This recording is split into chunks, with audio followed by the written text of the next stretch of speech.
What is it about high stakes in a scene that brings out character secrets? You know, high stakes push humans to react or act in a way that is more visceral, more instinct. It's a more instinctual reaction than it is than it is something that they would do like without those stakes. It's that pressure. It's that moment that you see a lot of times where the plane's about to go down and somebody confesses everything and then the plane stops, right?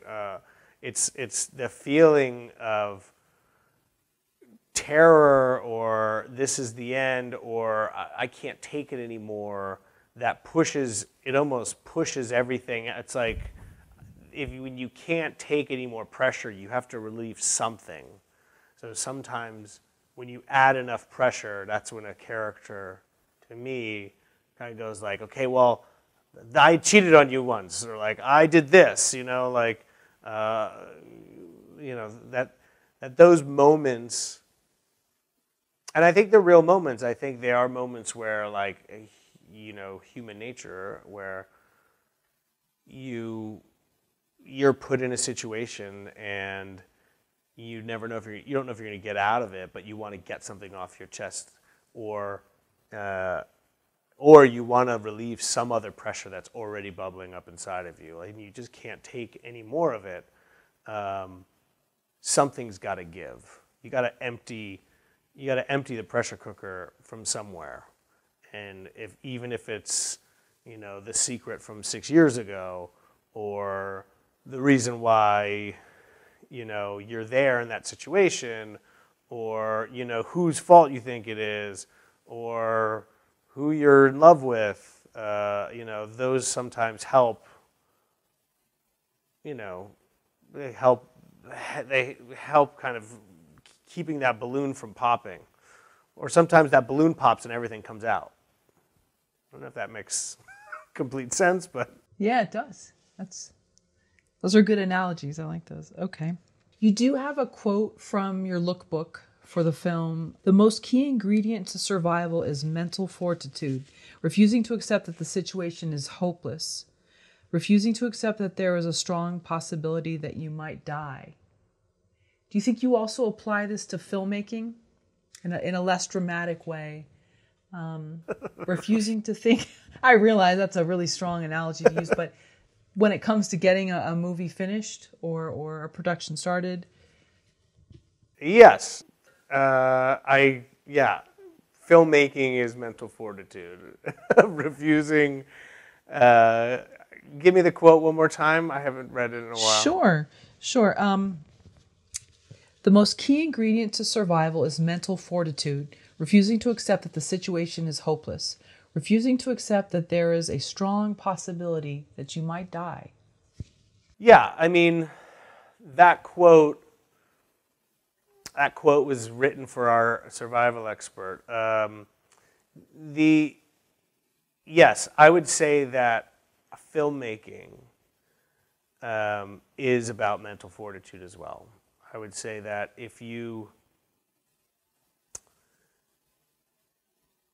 set out to make a project and you're going to hit so many walls before you get, to any forward motion. And sometimes you'll get a good burst of air, and there was a great, it wasn't a meme, but it was a great something that somebody sent me. They were like, life of a filmmaker is like, oh, my movie's about to get made. Like, oh, it'll never get made. Oh, somebody is interested. Oh, nobody's interested anymore. Like, there's an actor that said that they'll do it. Like, oh, we don't have any money. And somebody might give us some money, and you have to go, it's a really hard business, and it's what I tell a lot of people.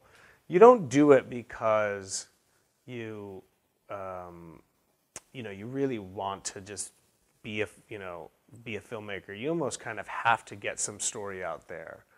I hate to sound cliche when you say like, you don't do it because you want to. You do it because you have to. But those people who have gone from their first film to their second film, or have said like, okay, I'm going to go make my second film, you know that you're going back into a slog of like really pushing and really trying to get your movie made, and that there's nothing really fun about the beginning parts of wrestling with getting the money, getting the right cast, doing the right thing, raising enough money. Is it enough money? Do we need more money? Can you do it for less money? Do you really need this? Can you, and making those right decisions. I mean, I know this because I'm doing it. I'm already doing it right now, and it's not the fun part of making your movie, but it's a part that needs to happen. So, to go back to that quote, like, you have to be mentally strong and confident in this business, in anything. You have to be confident in your product and what you're going to put out into the world. And you can't, the quote is very dire. I mean, you may not die, but if you give up, you could easily just fall away in this business and fall into the background.